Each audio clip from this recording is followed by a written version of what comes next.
I want to start by reiterating that the anniversary of the Nakba marks not only the event or one event in Palestinian history and catastrophe, but represents an ongoing process of the violent dispossession of the Palestinian people and systemic destruction of Palestinian life and existence, of Palestinian society, identity, and culture, and of Palestinian political and human rights and national aspirations that have been going on for nearly 8 decades. And today in Gaza, we see how this ongoing Nakba has taken on new and horrifying dimensions, with massacres taking place as we speak against defenseless civilians. The numbers are estimated at 53,000 at least killed, the majority of whom women and children, including the targeting of health and aid workers and journalists, widespread destruction and displacement, in addition to mass starvation, siege, and the deliberate blocking of life-saving aid. And the most important note here to point to is that this is not an accident of war, just as it was not accidental in 1948 and thereafter. This is a deliberate Israeli policy of colonialism and ethnic cleansing. To be sure, this is an ongoing calculated policy focused on the erasure of Palestinians by design and should be treated as such. And here I would like to outline maybe some of the Israeli strategies and practices of the extermination of the Palestinian people, and perhaps to contextualize some of what has been said in terms of stories and events. Forcible displacement and land confiscations have been a landmark of Israeli policy in order to take as much land as possible and remove as many Palestinians as possible. We saw that happen in 1948, and we see that happening today in Gaza, where 1.9 million people, 90% of the population, have been displaced, many of whom multiple times. And this extends to the West Bank today, which some Israeli officials have referred to as the Gazification of the West Bank, referring to the genocidal war in Gaza, from Hebron to Masafer Yatta to East Jerusalem to Jenin. In the north part of the West Bank, 40,000 Palestinians have been displaced from refugee camps, which is the biggest mass displacement since 1967 in the West Bank. But also, Israel is using the destruction of means of life as a policy to make the Palestinian territories unlivable for Palestinians. With mass starvation, siege, and blocking aid, today most families in Gaza live on one meal every 2 to 3 days, often shared among multiple family members, which is causing acute malnutrition, especially among children, and long-term consequences, including mental, psychological, physical effects. Needless to say, weaponizing starvation and aid are both war crimes. In the West Bank, the daily machinery of the occupation and military checkpoints are suffocating Palestinian life and basing human rights in every aspect of life. Israel also uses destruction of structures and properties in order to liquidate the Palestinian right of return, so people have nothing to return back to. We saw that in 1948 with the destruction of more than 500 Palestinian towns and villages, and we're seeing that today in Gaza, where 70% of all structures have been destroyed or damaged, and 92% of housing units, and so are most of health facilities, primary roads, and water and sanitation plants. But also the destruction of 3 refugee camps in the north of the West Bank is part of this strategy to liquidate the Palestinian right of return. Systemic violence against Palestinians has been an Israeli policy of annihilation and inflicting fear, including massacring of civilians, arbitrary killings, and state-backed settler violence. As a result of this, entire families in Gaza have been wiped off the map. Additionally, Israel uses arbitrary detention and torture. More than 9,000 Palestinian detainees are stuck in Israeli military prisons without due process, charge, or trial, or access to a lawyer, including children and minors, with very well-documented physical, psychological, torture, and sexual violence. There were 1 million detention cases of Palestinians since 1967. This reality and policies are shocking in and of themselves. But what is more shocking is the fact that this has been allowed to go on for almost 8 decades, with Israel enjoying full impunity, enabled by the political and financial support and diplomatic cover of Western democracies and the inaction of the international community. What is happening in Palestine is one of the most documented atrocities in history. There is no lack of evidence and documentation.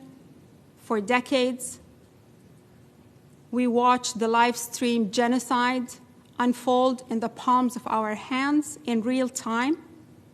The legal implications couldn't be clearer, and yet this goes on. And looking at the international scene, none of this would have been possible without the support, complicity, and inaction of the global governance system, not only in the failure to protect Palestinians, but also the active denial of any means for Palestinians to protect themselves.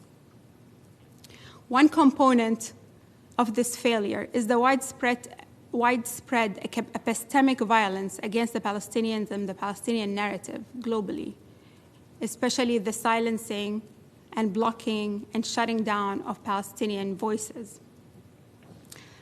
These multifaceted attacks on the Palestinian perspective and agency have been exacerbated by the persistent dehumanization and anti-Palestinian racism that have been normalized in mainstream discourse, which has served to mislead the public, whitewash Israeli crimes, justify injustice, contribute to the climate of impunity, and enable the continuation of the Nakba and the genocide in Gaza.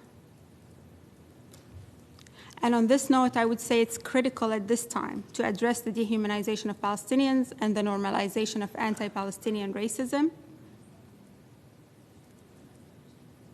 and to pursue official measures to criminalize and prevent this discourse.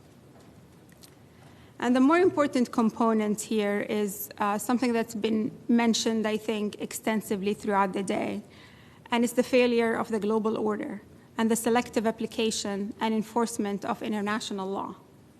The Nakba continues because international law has been applied selectively and because the mechanisms of global governance have too often failed to match their principles with action. The genocide in Gaza has exposed the failures of the international legal system and the shortcomings of the norms and principles that govern it. The failure to uphold international law in Palestine and in Gaza in particular are promoting the erosion of this Western-led post-World War II order, which enshrined humanitarian protections into international law.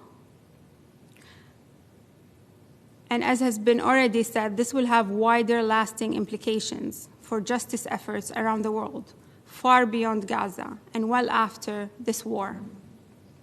What is at stake is not only the fate of a people, as important as that is, and that's why we're here, but the credibility of the international system itself and the legitimacy and relevance of international law. And I would offer maybe a recommendation to save this international justice system.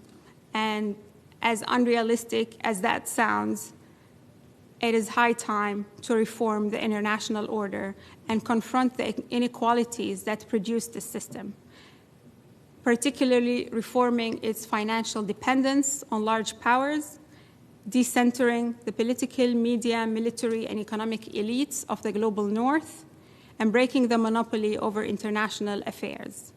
We need to ensure the fair and enforceable application of international law and accountability measures.